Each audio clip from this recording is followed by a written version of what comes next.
ازيكم عاملين ايه؟ النهاردة في الفيديو ده هنتكلم عن الصوت وكل حاجة تخص الصوت في فيديوهاتك.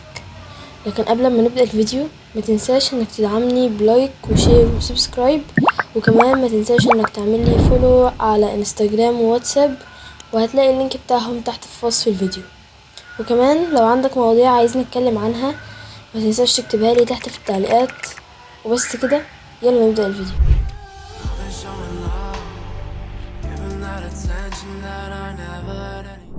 اول واهم جزئيه هنتكلم عنها في الفيديو ده وهي المايكات. وفي الجزئيه دي هنقسم المايكات لفئتين.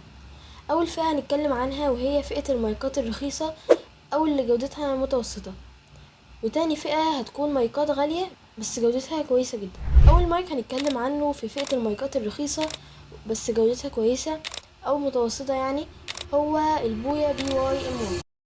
والمايك ده هو اللي بسجل بيه كل فيديوهاتي، والمايك ده جودته كويسة جدا جدا مقابل سعره مقارنة بالمايكات التانية اللي بنفس جودته. والمايك ده وقت كتابة سكريبت الفيديو ده ب500 جنيه، وممكن ان انت تقول ده غالي وكده، لكنه يعتبر رخيص جدا. وانا لما اشتريته كان ب320 جنيه، وده يعتبر ارخص مايك على امازون حسب احصائيات انا اللي عملتها. المهم ده كان اول مايك في الفئة دي.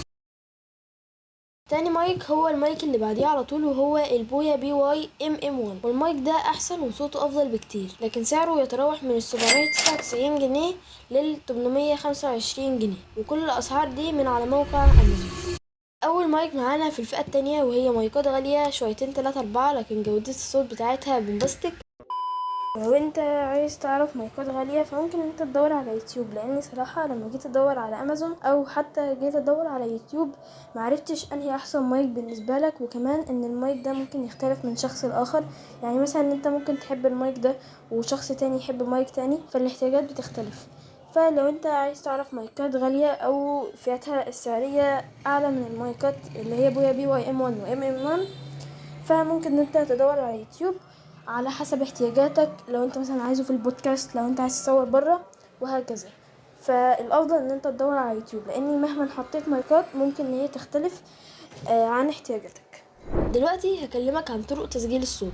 اول طريقة وهي اللي بسجل بيها في كل فيديوهاتي، بكون قاعد قدام الكاميرا وقاعد بتكلم وحاطط المايك على التيشيرت او القميص اللي انا لابسه، ودي الطريقة اللي اغلب الناس بتستعملها على يوتيوب.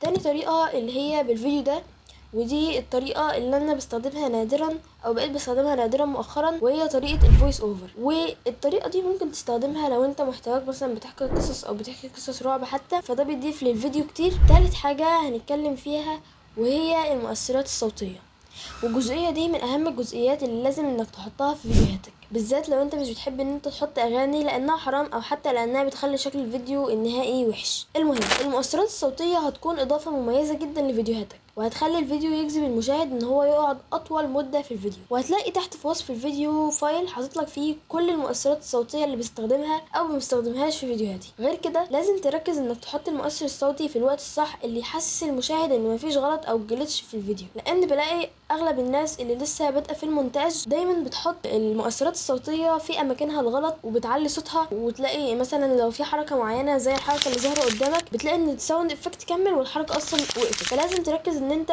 تزامن الساوند افكت مع الحركه او الانيميشن اللي قدامك. وصلنا لاخر جزئيه واهم جزئيه، والجزئيه دي هنتكلم فيها عن ازاي تعدل على الصوت بتاعك مهما كانت جودته مش احسن حاجه. وفي الجزئيه دي عندنا قسمين، اول قسم بنعدل الصوت على تطبيقين، وقسم تاني على موقع. ومن رايي ممكن نبدا بالتطبيق لانه مشهور جدا. اول تطبيق هو تطبيق كاب كات، والتطبيق ده ممكن ان انت تستخدمه في تنقية الصوت في حالة ان صوتك مش قوي وحش قوي، لانه مش بينقي الصوت قوي زي الموقع. المهم تاني تطبيق معانا وهو ادوبي بريمير، وادوبي بريمير بالذات 2024 عليه جزئية الانهانس. ولو انت دوست على ويندوز بعديها رحت على essential sounds وبعديها حددت نوعية الصوت ده، لو كان كلام مثلا او كان محادثة او كانت اغنية ايا كان، وبعديها بتقول ولما تدوس انهانس هتستنى شوية لحد ما التطبيق يعلي الصوت بتاعك ويحسنه. وبالنسبة لي ده افضل كتير لانك بتقدر تتحكم في المستوى اللي هو بينقي بيه الصوت، لو كان شديد قوي او كان قليل. تاني جزئية وهي جزئية الموقع، وده لو صوتك وحش قوي قوي وفيه هوا كتير او صدى صوت ايا كان فضروري انك تستخدم الموقع ده. والموقع ده غني عن التعريف واعتقد ان انت عارفه، والموقع ده اسمه جوجل بودكاست.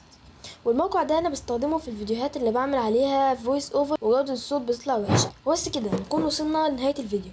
لو الفيديو عجبك ما تنساش انك تدعم القناة باللايك والشير والسبسكرايب، وكمان لو انت مش عامل لي فولو على الانستجرام وعلى قناة الواتساب ما تنساش انك تعمل لي فولو عليهم. وبس كده، سلام.